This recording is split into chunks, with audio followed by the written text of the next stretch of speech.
Welcome back. The president of the Nigerian Bar Association, Augustine Alege SAN, is our guest for today. In this interview, we speak about the allegations of violations of court orders by the federal government, the role of the bar on the worrisome issues of security, the election petition tribunals, and much more.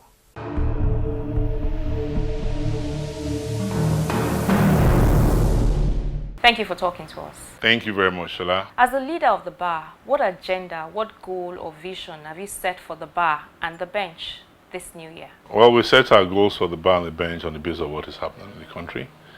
And we think critical at this time is the issue of getting the bar and the bench to be more effective, to serve the people in a more aggressive way, that the people actually feel the direct benefits of the justice system. The maxim of the saying that justice delayed is justice denied has anchored in Nigeria and has been here for a very long time. And I think this is the time we have to all put our hands on deck, work to be sure that justice is not delayed, justice is not denied, and that justice is done. But whenever you ask to go to the courts of justice, that whoever you ask will point you to the high courts, to the Court of Appeal, to the magistrate courts and the Supreme Court. But today, if you ask anybody if you want to go to the courts of justice, they will ask you that they don't know any such place. So we think that the current challenge is for us all to continue the work that we have been doing, to be sure that we have an effective judicial system that works, that lawyers engage the system, knowing at the end of the day that the principal thing they want to get out of the system is justice, and that those who have sworn the judicial oath know that they have sworn an oath to do justice. If we all take that on board and we all work from that perspective, then the issues of indolence, corruption, ignorance, laziness, and all of that will be out of our system. Talking about justice, President Mohammed has been accused of violating some court orders. This is an allegation that I've even heard some lawyers make. They talk about the bail granted to certain accused persons, which was seemingly flouted by the government. What is the position of the NBA on this, and are you doing anything to engage with the government through the Attorney General of the Federation? Firstly, I do not hold brief for the President, so I will not want to comment. Secondly, as a body, the NBA does not comment on matters that are in courts.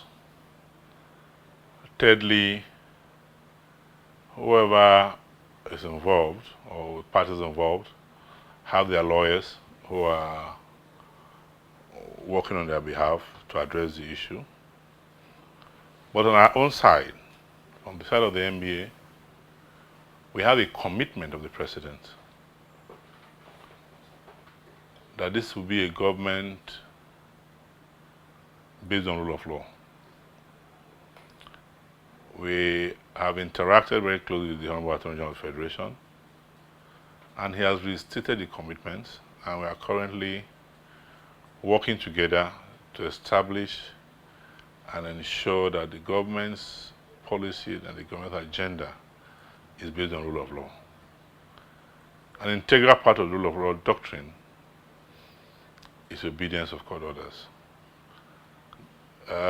When there are disputes between individuals, between corporations and individuals, they turn to government to enforce whatever orders that are granted. So government must be in the forefront. Government must be the light bearer, must be the example setter in obeying court orders.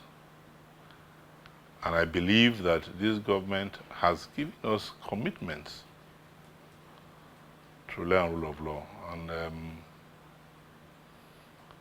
we hold them to that commitment, and we believe that the Honorable Attorney General of the Federation, being the chief law officer of government, has not relented, and we are currently engaged on several fronts to ensure that rule of law is entrenched, established, and is alive and well in Nigeria. So from all we have done with the government, and from all we have done with the Attorney General's office, and with the commitment that we have from the government, I have no doubt in my mind that the government will be a government that is governed by rule of law. At the risk of venturing into the issues of sub judice, I want to say that if a court gives an order, I have not seen any of the orders, so but if the orders in question were orders for people to be released, the newspaper reports indicate that there was a release, and I consider that to be obedience of court order. And I know of no conditions of bail that make it impossible for... We are speculating now. We are speculating because nobody, as far as I know, has come out to say this is the reason for the rearrest. Assuming a man was charged with stealing money from a bank staff, and he was given bail. And because while this bail issue was going on, the manager in the bank who he raped while doing that robbery operation had now summoned courage to come and say he raped me during the operation. Won't that matter be investigated? Can't he be arrested for that? I don't know the facts. So if you expect, which is why we stay away from matters, we say sub judice, unless you have all the facts at your fingertips, you run a risk of making what I will call an unloyal statement, an unguarded statement. But what I want to say, which is the position of the NBA, which we say without equivocation, which we are committed to, which we have told government, is non-negotiable, is that government and governance will be based on rule of law. Obedience of court orders cannot be negotiated by government. There's no way to negotiate that. I even read in the papers of boycott of courts, yes, and NBA. There's nothing like that. That is wishful thinking. I received no such letters. And if any such letters come, NBA does not act along those lines. We are not going to call out any boycott of any courts, because there's nothing on the ground that supports that. We have a court system that is training. We had a long Jusun strike last year.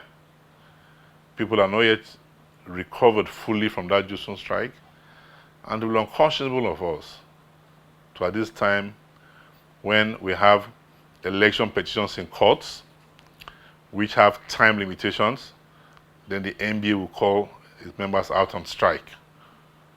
Talking about election petition tribunals, the appeal tribunals will soon round up their work. Does the NBA intend to undertake a review of the work done by these tribunals, particularly the role of lawyers in the administration of justice? Well, as we speak, the committee to organize the workshop has been set up, and we believe that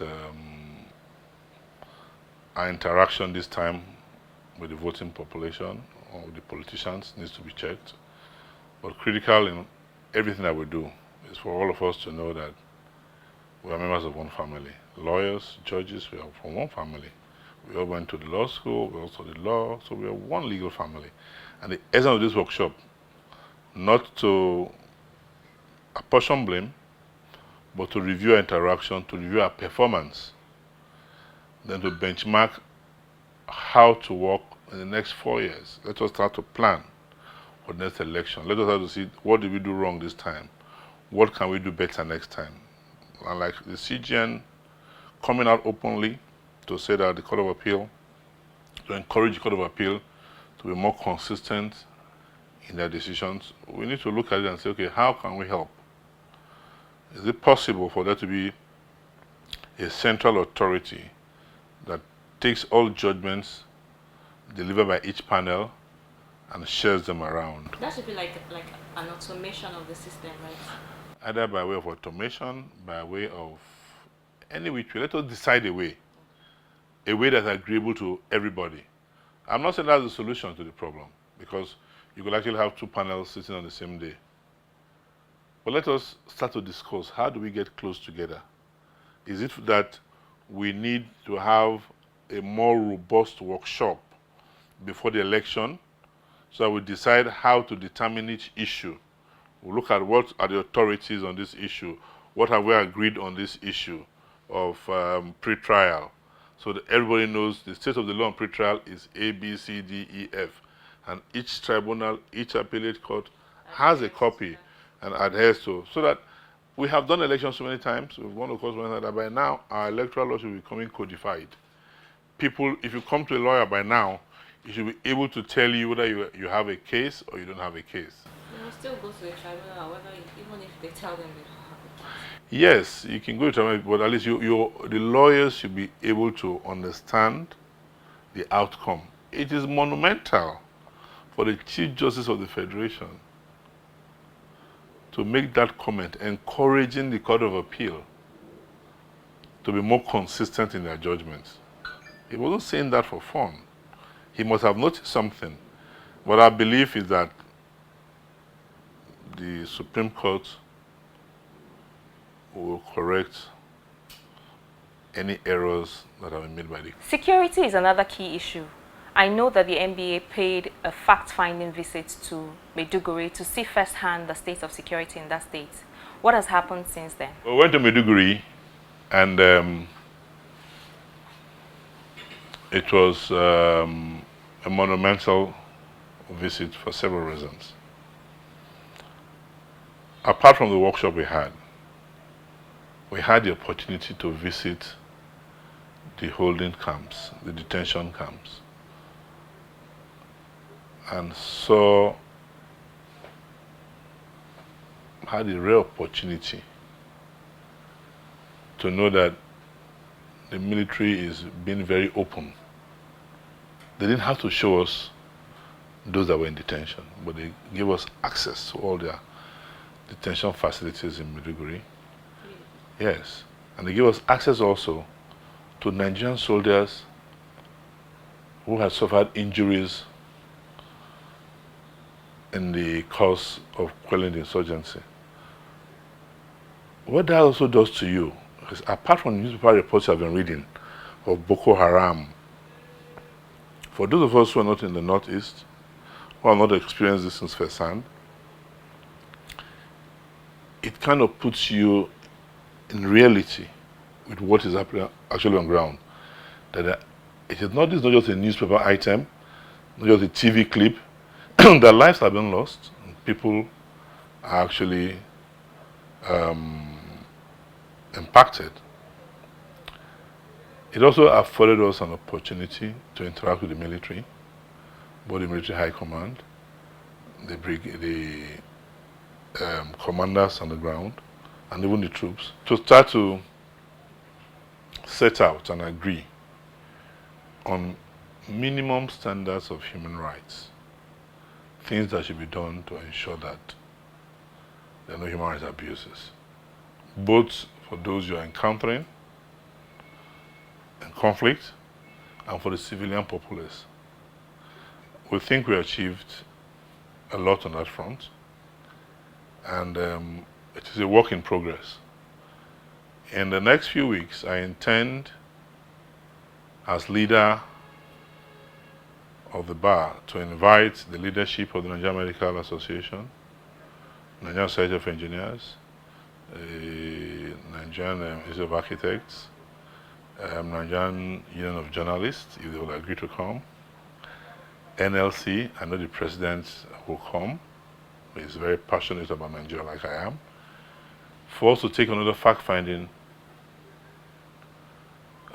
trip to Maiduguri to see... You want those professionals to also see... Yes, for example, when we went there, we found a need for us to interact with the military on certain fronts, on human rights, humanitarian law, the interaction, and our members had an opportunity also to express their views. And for us, the interaction continues because we have seen people in detention camps. We are willing to provide support to process them. We have received, our lawyers have received training for both prosecuting. Those in the Ministry of Justice received that training, and the members of the MBA have also been trained to act as defense counsel in matters of insurgency and terrorism. We need to go back and see how close we are to those trials. We expect that with the developments in Maiduguri, with the fact that the army is now in full control of Maiduguri,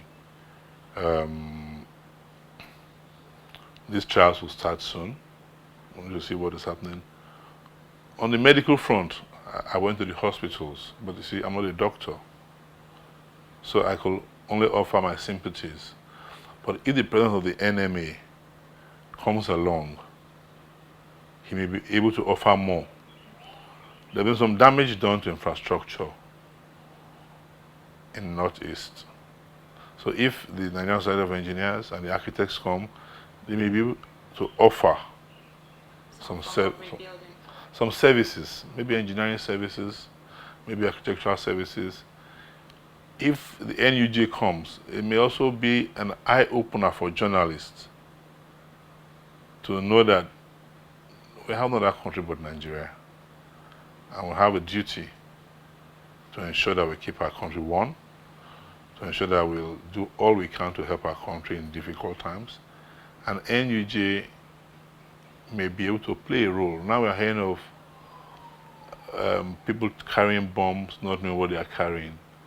NUJ can be involved in sensitization because you have all the tools available. So I believe that each sector, NLC controls all the workers, so everybody has a role to play.